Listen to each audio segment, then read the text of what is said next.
Hello guys, চলে এসেছি আজকের একটা নতুন ব্লগ ভিডিও নিয়ে। দেখো, আজকের বেরিয়ে পড়েছি আমরা উল্টো রথের মেলায় যাব বলে।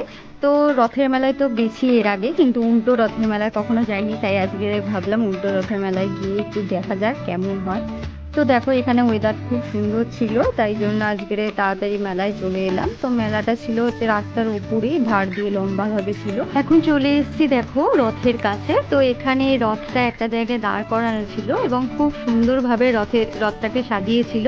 আর রথে তখন সম্ভবত পুজো হচ্ছিল জগন্নাথ দেবের, তাই জন্য আমিও ভাবলাম একটু আমরাও পুজো দিয়ে দিই। এখানে একটা দেখো মা তারার খুব সুন্দর ছোট্ট মতো মন্দির আছে, আর মন্দিরের সামনেই হচ্ছে অনেক প্যাড়া বিক্রি হচ্ছিল, ফুল বিক্রি হচ্ছিল। সেখান থেকে আমরা প্যাড়া কিনে নিলাম জগন্নাথ দেবকে পুজো দেবো বলে, আর কিছু ফুলের মালাও কিনে নিলাম।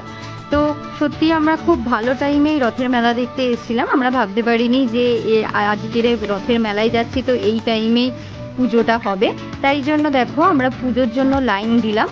এখানে রথের মেলায় এসে জগন্নাথ দেবের পুজোর জন্য ভালোই ভিড় হয়েছিল এবং লাইনও লেগেছিল। তো আমরা দেখো এখানে লাইনে দাঁড়িয়ে পড়েছিলাম ঠাকুরকে পুজো দেবো বলে। তো এখান থেকে জগন্নাথ দেবকে দেখো হালকাভাবে দেখা যাচ্ছিল, খুবই সুন্দরভাবে সাজিয়েছিল রথটা এবং তার সাথে ঠাকুরকেও। দেখো আমরা এখানে খুব ভালোভাবেই পুজোটা দিয়ে দিতে পারলাম। এখানে দেখো খুব সুন্দরভাবে পুজো দিয়ে দিয়েছি। তারপর এখানে জগন্নাথ দেবের কিছু ফটো নিচ্ছিলাম, যেহেতু রথটা ফুল দিয়ে খুব সুন্দর ডেকোরেশন করেছিল এবং ঠাকুরটাকেও খুব সুন্দরভাবে সাজিয়েছিল। তারপর রাস্তা ক্রস করে চলে গেলাম এবং ঠাকুরের প্রসাদ মুখে দিয়ে মেলা ঘোরা স্টার্ট করলাম। ফার্স্টে এই লাইটগুলো দেখে আমার খুব পছন্দ হয়েছিল এবং এখান থেকে একটা লাইট আমি কিনেছিলাম আর বাড়িতে লাগিয়েছিলাম, খুব সুন্দর লাগছিল দেখতে। তারপর দেখো এখানে কত জিলাপির দোকান বসেছিল, কত রকম খেলনার দোকান বসেছিল। তারপর আমরা মেলা ঘোরা শুরু করলাম এবং দেখছিলাম যে এইটুকুনি জায়গার মধ্যে কত দোকান বসেছিল। সত্যি খুব অল্প জায়গার মধ্যে অনেক দোকান বসেছিল উল্টো রথের মেলায়। দেখো এখানে কত দোকান ছিল, একটা আচারের দোকান ছিল, মা কালীর মন্দির ছিল একটা ছোট্ট মতো এখানে। তারপরে দেখো আমরা প্রত্যেকটা দোকান দেখতে দেখতে মেলার শেষ প্রান্তের দিকে এগিয়ে যাচ্ছিলাম। এখানে প্রচুর মানুষের ভিড় ছিল এবং প্রচুর দোকান ছিল। তার মধ্যে দেখো এই একটা বড় কানের ঝুমকোর দোকান আমি দেখছিলাম, তো দেখে খুব কিনতে ইচ্ছা ছিল। তারপর মনে পড়লো যে আমার তো অনেক ঝুমকো কানের আছে যেগুলো পরা হয় না, তাই আরও এগিয়ে গেলাম বাকি সব দোকানগুলো দেখতে দেখতে।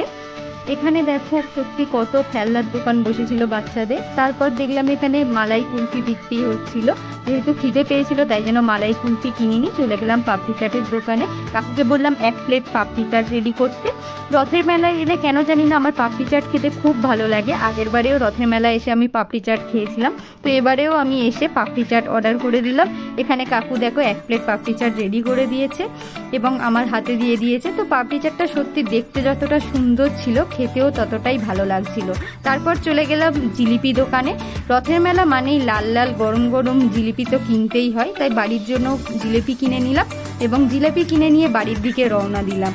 তো আমার ভিডিওটা আজকের এই অবধি। ভালো লাগলে অবশ্যই লাইক করে দিও এবং চ্যানেলটাকে সাবস্ক্রাইব করে দিও।